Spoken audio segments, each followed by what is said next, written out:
Going through this book, Urvashi, it is a poetry book rather, by Ramdhari Singh Dinkar. That's the ISBN number. These are the publisher, Lokbharti Prakashan, Allahabad, Nai Delhi, Patna. The back cover, that's a back cover. Well, this book by Ramdhari Singh Dinkar, the poet, the poem Urvashi is a beautiful and a poignant portrayal of the mythological character Urvashi, an Apsara, that is a heavenly nymph, who was sent to earth as a punishment by Indra.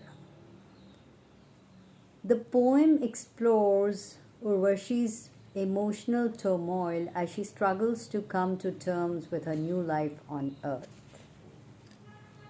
She falls in love with the handsomest, strongest man on the earth, Pururva, and wants to ensnare him in her love, knowing well that he is a married man. Through this poem, or through this Urvashi story, Dinkar explores themes of love, loss, and the human condition. The poem is a masterful blend of mythology, philosophy, and poetry, offering a profound and moving reflection on the complexities of life. In the poem, Dinkar's use of language is characterized by its lyricism, depth, and emotional resonance. And if you read the poem is in Hindi, of course, and the imagery is vivid and evocative. So in translation, I read what Pururva says. Like he says, "Since the time we met, I don't know how many times the night has roamed the starlit sky, adorned with love. I don't know how many times the moon has been stolen by the moonlight, and then the moonlight has been brought back. Ever since we met, my gaze has drowned in wonder, unblinking in the unfathomable, flowery forest of beauty. I'm unable to understand the meaning of my own restless cry. The idols that are made from words melt and get lost in the rising milk tide from your eyes. I stand there trembling in joy like a tree on whose branches happy squirrels are chirping or whose cuckoo hidden." Now, what does Urvashi have to say? So she says, "Ever since we met, I don't know what has happened to time. It is merging with the speed of death into the abyss of the past.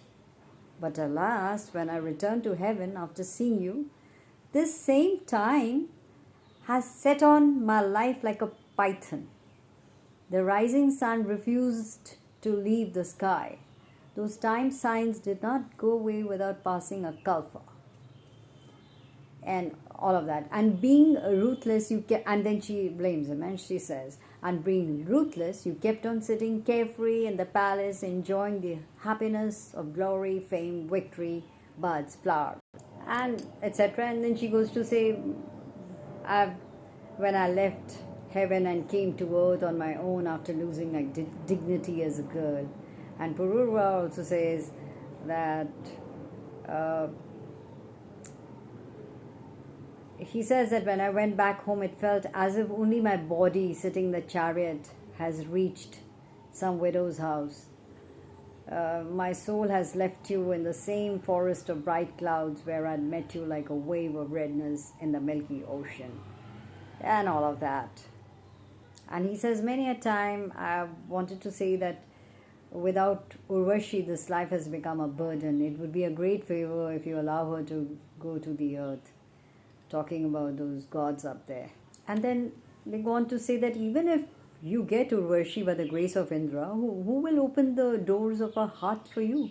There is no latch outside which you can open to find the heart. The door of this temple opens from the decorated inner chamber. So, have you ever thought in which bower path of the mortal soul will the eternal immortal flame of that fragrance which is pervading the three worlds and which is intoxicated by its thirst be tied? So, And then Pururva says, "That is why I sat helplessly in the palace with this belief that if my love is not false, the burning of my heart will not stop under the sky. It will definitely torment your heart by reaching the forest of Parijat, breaking the clouds. And when love awakens, you will leave the Vaikuntha Lok and come to the earth yourself some night for sure." And Urvashi, she says, "So I have come." But this is the same kind of coming as if Ayakant is pulling Ayas in his arms. I don't understand all these words. But this coming does not give even a little taste of that happiness which is felt by those intelligent left-handed women, etc. The rivers come on their own, but when does the ocean pay attention? The ocean, which is forever insatiable and unbridled, keeps waving to embrace the good fortune of the time. Blessed is that woman who is not pulled into the arms of a proud lover and comes riding on the waves of Vikram. And all of that. So one has to know a little bit of mythology to understand what he's writing. And what really what is really poignant is his wife, Pururva's wife, Ashaniri. She is depicted as a devoted wife, deeply in love with her husband Pururva and fiercely loyal to him. Ashaniri's character serves as a foil to Urvashi's, highlighting the differences between earthly and divine love. While Urvashi is shown to be impulsive and self-centered, Ashaniri is depicted as a steadfast and selfless. And through his wife's character, that is Ashaniri's character, Dinkar explores themes of love, loyalty, and the complexities of human relationships. Her presence in the narrative adds depth and nuance to the story and serves as a commentary on the societal norms and expectations surrounding marriage and relationships. So if you see her character overall, it is powerful representation of the ideals of earthly love and fidelity and serves as a counterpoint to the divine and capricious nature of the celestial being Urvashi. So how do you think that the wife would view Urvashi as? Perhaps as a threat to her marriage and her societal status? And of course, she is aware of the beauty, charm, and divine origins. And she knows that she's a temptation that could potentially lure Pururva away from her.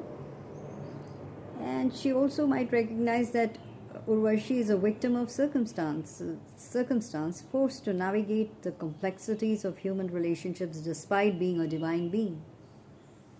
And of course, not to forget the betrayal of their marriage. Vows.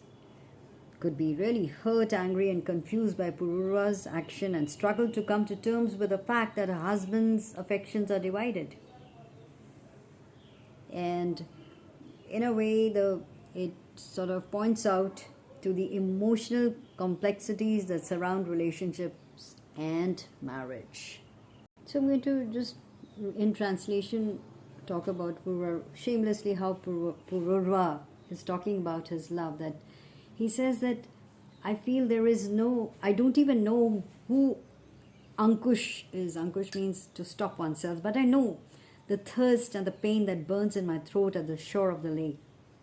And then he goes on to say, there is no fire that can be pacified, and it keeps running away even when played openly. And then he also says, the invitation of beauty or the fire of my own blood does not allow me to live in peace.